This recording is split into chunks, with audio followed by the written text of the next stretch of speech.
know if this meal is saving money per se. It was about $3 for the rice, and then I got the Arizona and the Carl's Jr. for nothing. Could have considered getting some free sauce for this.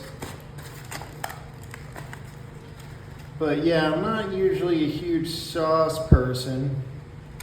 So, I don't know. I was going to get a large combo at Carl's Jr. and then that was going to be like $15, whereas just the chicken was like $8 and then the soda was like $2. And with the rice, do I really need hash browns?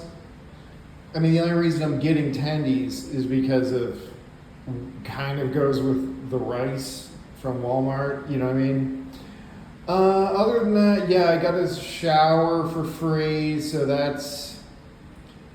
I'm too shy to eat in the restaurant anyway. I go over to eat in the shower.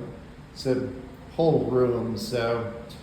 Yep, that might save $1, but they used to give us like 6 free sodas a day, and they took that away. So it's a recession or something. Hey, have a good one, y'all.